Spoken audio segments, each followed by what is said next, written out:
Hi friends, आज मैं आपके साथ पास्ट लाइफ रिग्रेशन की एक केस स्टडी शेयर करूंगी। फ्रेंड्स, हम बहुत बार ऐसा देखते हैं कि कोई व्यक्ति बहुत अच्छा होता है, अपने जीवन में उसने बहुत अच्छे काम किए हुए होते हैं, पर फिर भी उसके साथ अचानक से कुछ ऐसा गलत हो जाता है जिससे वो ये बोलने पे मजबूर हो जाता है कि मैंने ऐसी क्या गलती की जिसकी वजह से मुझे ये परिणाम देखने को मिला। तो फ्रेंड्स, कई बार ऐसा होता है कि हम अपनी हमारी प्रेजेंट लाइफ है उसमें गलती नहीं करते, बट हो सकता हो वो गलती हमारे पूर्व जन्मों की गलती हो, और ये गलतियाँ जो पूर्व जन्म की हैं वो हमें अपनी प्रेजेंट लाइफ में भुगतनी पड़ती है, क्योंकि लॉ ऑफ यूनिवर्स तो यही कहता है जैसा बोया वो काटना होगा। इस लॉ ऑफ यूनिवर्स के अनुसार सज़ा तो मिलेगी ही मिलेगी। आइए इसे एक केस स्टडी द्वारा समझते हैं, पर उससे पहले मैं आपको बता दूं, ये केस स्टडी मैंने ली है एक बुक से जिसका नाम है कर्मों की खेती। ये बुक लिखी है संजीव मलिक सर ने। अब मैं संजीव मलिक सर के बारे में भी बता दूं, जो इस बुक के ऑथर हैं। संजीव मलिक सर एक स्पिरिचुअल गुरु हैं और सेल्फ अवेकनिंग मिशन के नाम से इनकी संस्था है और ये जन कल्याण का काम करते हैं। ये मेडिटेशन एवं आध्यात्मिकता के बारे में बताते हैं और इन्होंने बहुत सारी पास्ट लाइफ रिग्रेशन किए हैं और इसी पर आधारित है इनकी ये बुक जिसका नाम है कर्मों की खेती।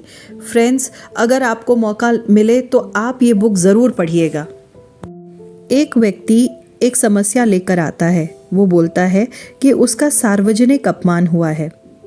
वो व्यक्ति बताता है, मेरा सार्वजनिक अपमान हुआ है, मुझ पर देशद्रोह का झूठा आरोप लगाया गया है कि उसने सरकारी कागजात चुराकर देश को सप्लाई किए हैं, दूसरे देश को सप्लाई किए हैं और उसके बदले में उसने पैसा लिया है।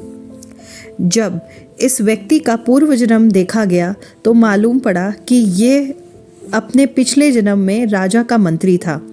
इसने अपने राज्य के आंतरिक भेद किसी आक्रमणकारी राजा के साथ साझा किए थे, जिसके कारण उस आक्रमणकारी राजा इनके देश पर कब्जा कर पाया था। बदले में उस राजा ने इस व्यक्ति को खूब मान सम्मान दिया। अब इस जीवन में उस देशद्रोह के जुर्म के बदले में इसी पर देशद्रोह का आरोप लगा है। अब समाधान के लिए इस व्यक्ति को बोला गया कि वो हृदयपूर्वक उस आत्मा से माफ़ी मांगे जो पिछले जीवन में उसके अपने राजा थे, और उन सब आत्माओं से माफ़ी मांगे जो दूसरे राजा के आक्रमण के कारण मारे गए। उस राज्य को जो नुकसान हुआ उन सब के लिए यही व्यक्ति दोषी है। इस व्यक्ति को उन सभी से माफ़ी मांगनी चाहिए।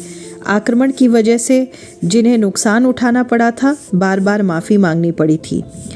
इसके ठीक होने में समय लगेगा। अब ये जो केस स्टडी हमने देखी उससे हमें क्या शिक्षा मिलती है? इससे हमें ये कार्मिक लेसन मिलता है कि हमारी जो भी रिस्पॉन्सिबिलिटी हो, चाहे वो घर की हो चाहे वो ऑफिस की हो, हमें सारी रिस्पॉन्सिबिलिटी को बहुत ऑनेस्टली निभाना चाहिए। बहुत ईमानदारी के साथ हमें जो भी काम असाइन किए जाते हैं हमें उसको करना चाहिए। क्यों करना चाहिए? क्योंकि लॉ ऑफ अट्रैक्शन के अनुसार प्रत्येक कर्म के फल, चाहे वो अच्छे हों या बुरे हों, इस जीवन में या तो फिर अगले जीवन में हमें भुगतने ही पड़ेंगे। क्योंकि हम अपने पिछले कर्मों को जानते नहीं हैं, इसलिए अपने दुखों के लिए हम हमेशा दूसरों पर दोष लगाते हैं कि मैंने कोई गलती नहीं की फिर भी मुझे क्यों दुख मिल रहा है। इसलिए अपने कर्मों के प्रति अधिक से अधिक सचेत रहने की ज़रूरत है हम सबको। होप आपको ये मेरी वीडियो पसंद आई होगी। प्लीज़ मुझे कमेंट बॉक्स में ज़रूर बताइएगा।